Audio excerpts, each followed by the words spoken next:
Swami Kriyananda have shown us a deeper explanation, a deeper meaning in this beautiful story. They say that when we talk about the prodigal son leaving his home, they go into what the home means. He was at home with the Father, immersed in that vibration of God consciousness. He had soul-centeredness. He had inner peace. And he was at home in that vibration. He came from that vibration. And then he decided to take his wealth, his inheritance, and squander it in foreign lands. Those foreign lands mean materialism, diving into the senses, sense objects, sensory experiences. And so he took that wealth of his energy, his attention, and it went out from his soul into the body and was dissipated. He fell into evil ways, and Yogananda says that means he experienced pain and suffering. He had squandered through riotous living all of his energy, all of his attention. He probably had a cell phone too. Those are notorious for being distracting. So he gave away all of his wealth, his divine inheritance. He was, as Swami says, lured by the false glamour of this world. The false glamour. Now I'm going to give you a little visualization. This helps me when I'm thinking about the desires and the things of this world. There was a French director long ago, one of the first films made, I don't remember the French title, but it was a retelling of the story of Beauty and the Beast. Very famous in film circles. This is a very famous movie. And incidentally, a lot of the imagery that this director came up with, you see it right there in the animated version. They just took it verbatim. Anyway, I won't go into the whole story, you know the story, but there's a point at which Beauty wants to go visit her father. She misses him, he's ill, she wants to see him. And so the prince, the beast, finally allows her to go if she promises to come back. Well, the whole time she's living in the palace, she has these gorgeous gowns, rich velvet, brocade, satins, beautiful, beautiful fabrics. And she has all this incredible jewelry, just diamonds and rubies and sapphires, anything she desires. But the most beautiful of all the pieces of her jewelry is a long pearl necklace, priceless pearls, a rope of pearls. And so when she's on her horse and trying to get back to her father on this little trip, robbers beset her. And oh boy, they think they have really made it here because she's got all these beautiful fabrics, costly, and these jewels. And so one of the robbers just grabs at the pearl necklace and pulls it off of her. Well, what is their surprise when the pearl necklace is just a rag with knots tied in it? It's all illusion. And he throws it back at the girl, and it's a pearl necklace. And he grabs it again. It's just a rag with knots. So think of that when you want that new, shiny, whatever it is, it's just an illusion. There's no reality to the things of this world. It's just our desire that gives them their luster.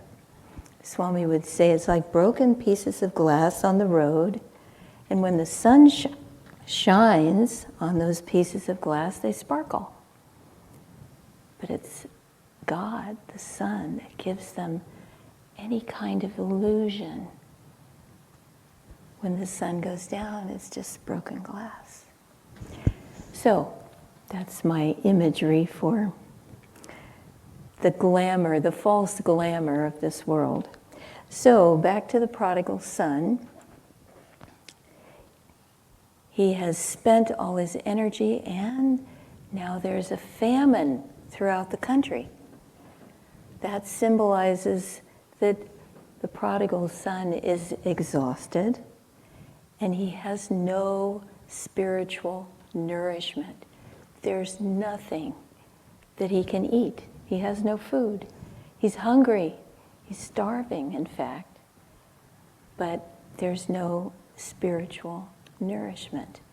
So he takes a job. He becomes the servant of a farmer, and his job is to feed the pigs. About as unglamorous a job as you can get. And what does that symbolize? I love this one. This was interesting to me. It was the ego in its last gasp, clinging to feeding material desire.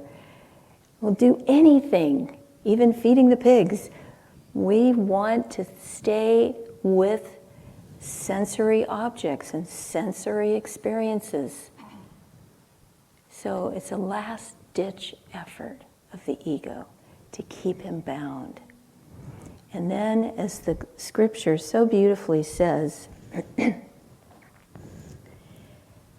when he came to himself, he finally starts to wake up. He's awake and ready at last. And he says, even the least of my father's household has plenty to eat, plenty of bread, plenty of spiritual nourishment, plenty of inner peace. I'm not worthy to call myself my father's son, but I will say to him, Father, I have sinned against heaven and against thee. I'm not worthy to be your son, but please hire me as your hired man. And so he gets himself up, starving though he is. Maybe that's the impetus. And he goes to see his father. And he's ragged and dirty and hungry, half dead. But his father recognizes him from a long way off and runs to meet him. Swami would often say to us these immortal words. I love this. God made the pitfalls, and God made us. He is not surprised when we fall into the pitfalls. In fact, I like to think of it as a little obstacle course. Get some fun into it. So God doesn't care what we've been through. He created it all. He knows it all. There are no surprises for him. It can be as evil, as wanton, as depraved, as whatever. God isn't fazed by any of that. And so he puts the ring on our finger, the sandals on our feet, the best robe, and makes a party for us. I often think I should quote Shakespeare to God sometime and say, God, this is much ado about nothing. Can we go home now? I know the party is really happening on the other side. So that is the story of every soul. But there were two brothers, remember? Only one was prodigal. The other had good sense to stay home with the father. But, even he was a little upset that his brother was being welcomed back. So maybe he needs to go out too and see what the world is like and come back. It's beyond my pay grade. But at any rate, that sense of repentance and willingness to say, I made a mistake, Lord, just bring me back. So I'm going to close with a little joke. I hope you like this joke. I hope you laugh. I'm a guest here, so you have to laugh. So there's a businessman, and he has a very important meeting at his office. He cannot be late for this. It's very important. So he checks the traffic on his phone and sees that it's all clear. So he decides he'll start out driving with plenty of time, just so he can be very relaxed, arrive very calmly. So he's driving along the freeway, and he's looking at his watch. Oh, I got lots of time. This is great. But there's a crash up ahead. All of a sudden, all the traffic is stopped. He's saying, oh God, you've got to help me. And he realizes, oh, there's an off-ramp right there. He can just take a detour. So he's in the back streets of the city, and he doesn't really know them very well. And he's just praying, oh God, you've got to help me. I can't be late for this meeting. And then he realizes that he sees some landmarks that he knows. Okay, I know where I am now, he says. So he gets to his street that his office is on, and time is very short. So he's saying, God, look, you know that it's a very important meeting, and you know that I cannot be late for this meeting, and you know that I usually park three streets away, because the parking lot in his office building, by his office building, is always full. There's never a parking place. So he's praying, please God, you have to help me find a parking place. I promise. I'll do anything. I'll give you my whole life. I'll give money to the temple. I'll do anything, service my whole life for you. Just give me this one thing, this one time. So there's lots of pleading going on, lots of praying and pleading and promising. I promise, Lord, I'll do this. I'll never forget you. I'll dedicate my whole life.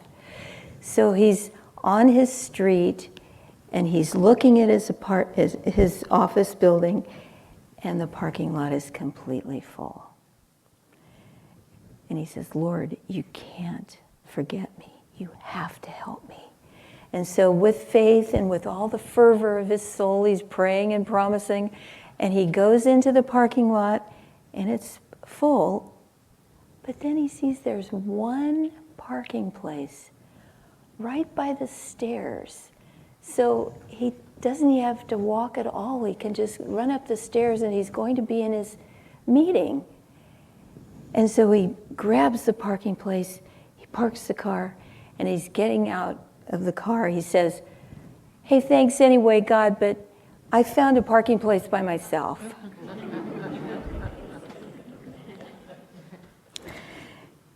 And I think if God heard that story, he would probably say, yes, that happens to me all the time. So let's remember that in all of these dramas like the prodigal son, it's all God doing it. The teachings tell us that when we achieve some realization, some depth of realization, one of the things we have to do is go back through every life, and everything that's happened in every life, and realize that God was always the doer. Did you notice in this story? He prayed, and then there was an off-ramp. He prayed, and then he knew where he was. And he prayed, and there was a parking place. He thought he did it all himself. God was always the doer.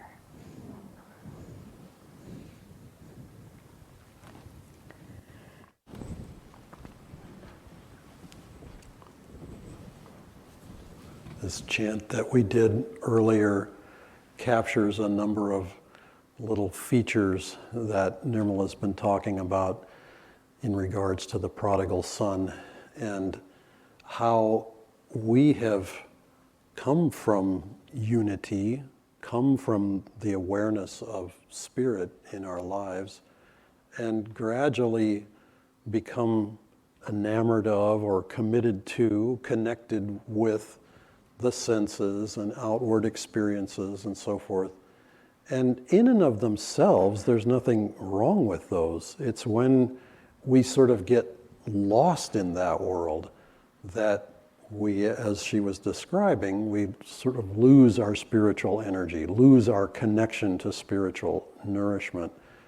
And it's interesting to me how the chant asks the question, well, first of all, it gives us sets the stage, desire, my great enemy. It's like, whoa, but I kind of like my desires. I don't know if desire is exactly my enemy. I kind of think of desire as fun and interesting. But we don't defeat desire. This is an interesting feature of it. We deceive desire. I was thinking about this the other day in reference to how Kriya works by creating a new magnetism that draws our energy away from the senses. And this little image struck me. I don't know if you have ever tuned into how these little pins are held on. There's a magnet behind that's inside, and it smacks together. And if you ever have had two of those things, and they can be 6 inches apart, and bam, they go, or you try to put them the wrong way, and it's like they will not go. They flip around. I mean, it's amazing the force with which they apply. Well, if you try to pry them apart, I can tell you from experience, you will break your fingernail because it's really strong. It's like one of those, the strong atomic force, the thing that holds the nucleus of the atom together. I mean, it's really, really powerful. So what do? You don't pry them apart, you slide them apart. Slide it out of the way, and then, get some other magnetism going, and it'll be attracted to that. But so in the context of the chant, the next little verse in the chant is the question of every devotee on one level or another. What will be my fate? Oh Lord, tell me. This is just like the guy in the car driving, Lord, am I going to make it to the meeting on time? Am I going to get there? And the answer comes, again, to all of us. He doesn't say, oh, you're good, or oh, you're bad, or oh, you're anything. He just says, pranayam be thy religion. Get it straight. Emblazon it in your consciousness. Pranayam is your religion. Pranayam will give you salvation, not because of belief, not because of dogma, because of actual experience.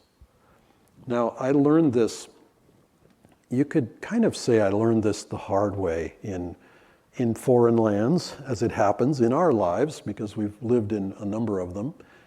And we learned that language is very tricky because it's very easy to misunderstand. Someone says something to you, and even if they say it in your language or a language that you understand, there may be implications, there may be nuances, there may be some cultural understanding, or a particular phraseology may have a completely different meaning in that language than what you're accustomed to. I learned this in India, that the word only doesn't mean what we think of only as meaning in America. I only will be there. I learned this the hard way. I only means I specifically will be there. I could actually bring 10 or 15 of my friends with me also, but I only means I specifically will come to your function. We think it means I exclusively, I only, just me, I'm the only one who's going to come to your program.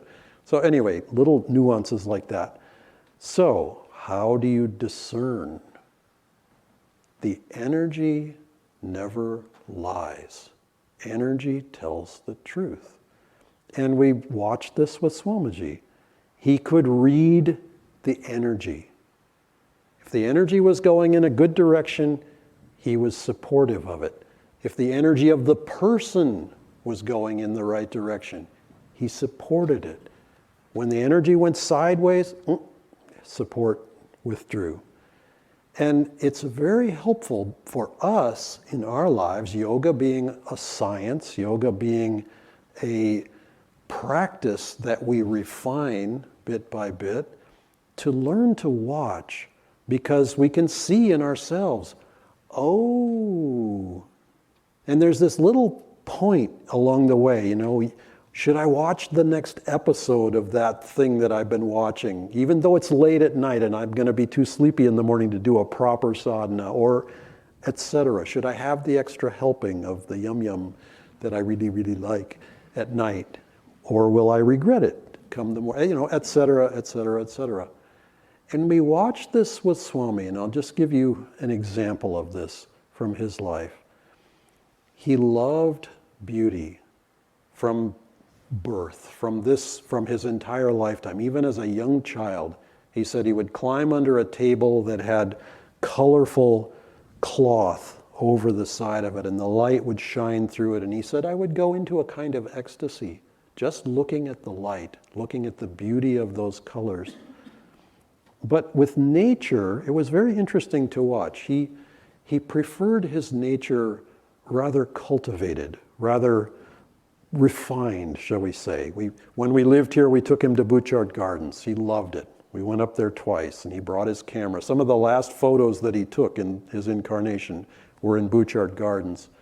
And we were with him once in Switzerland, and we went to a place that he had never been. He had never been in the Engadine Valley, and he had heard of it, and he had heard much of it in terms of beauty, that he was high expectation.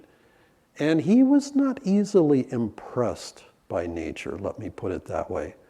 But he was very well impressed with that place. And I remember him saying its reputation is well deserved. Now, he was not gushing in his appreciation. Everything that he enjoyed, he referred it back to Divine Mother. And I'll just suggest one really lovely way to do that in our lives. And again, it's something that we observed with him continuously over many years.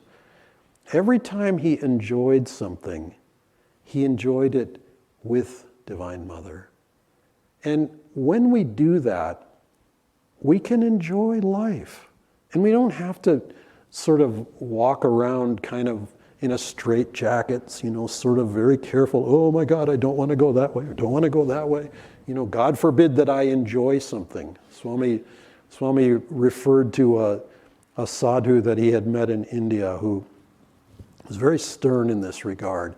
You mustn't enjoy anything in this world, you know, it's all delusion, it's all going to pull you off the trail. And Swami said, even a sunset? No, not even a sunset. I was like, good heavens, it doesn't seem like a very positive way to embrace all this. But we can see in our own lives, and that, I'll just refer to the last little verse of that chant, control the little pranayam, become all-pervading pranayam. Now, of course, controlling the little pranayam, that's a good challenge. That's not so easy to do. It's a good job to work at. But when we do, what's the result? You won't have to fear anything anymore. Now, I don't know about you, but I could imagine that life without fear, Swami even wrote a song, I Live Without Fear. I imagine many of you have heard it. It's an incredible state. It's an incredible way to be. And so let us control the little pranayam and become all-pervading pranayam, which is to say, break the boundaries of the senses. Go back to our true home, like the prodigal son coming back to spirit, coming back to the Divine Mother, the Heavenly Father. And let us enjoy whatever we enjoy, but always enjoy it with Divine Mother, with the Divine Presence, rather than sort of herring off and,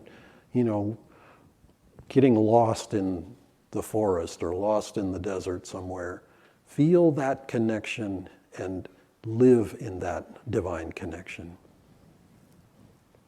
And I'm going to sing a song for you now.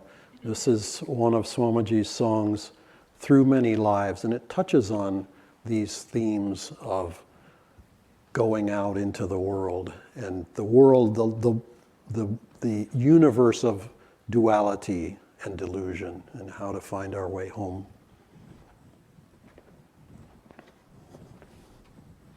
You'll see yes, you will see the words on the screen, as it has too many for me to repeat them all.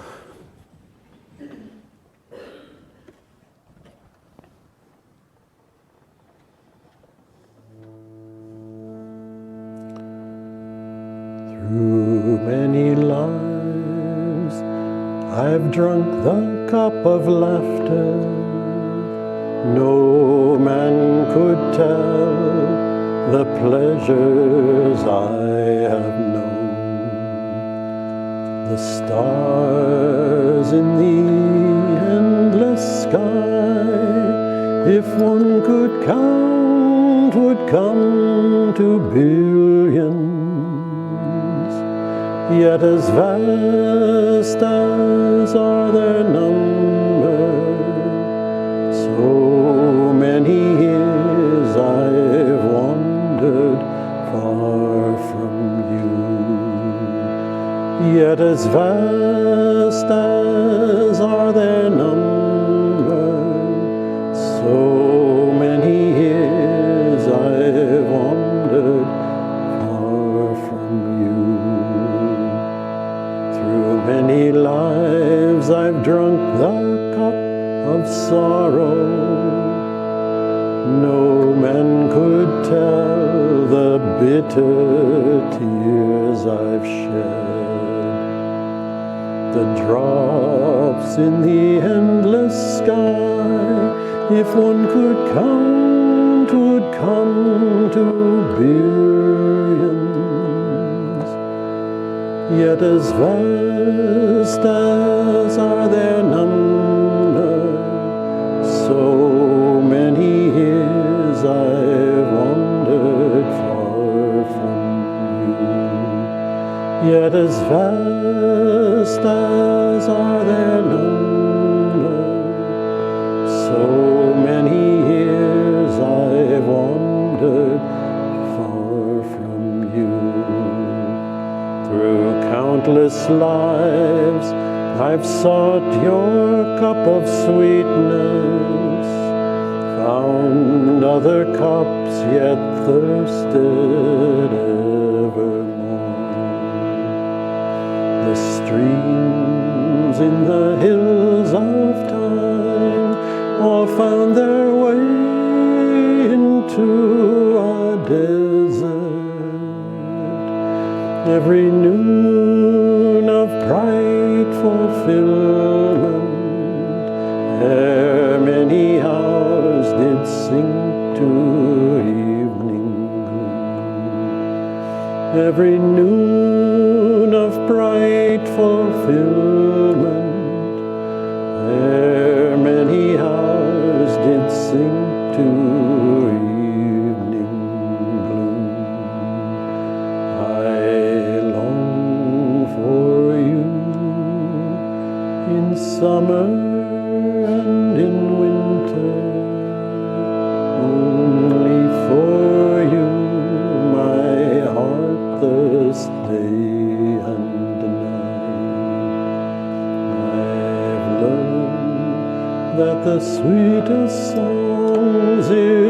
ever heard were but your echo.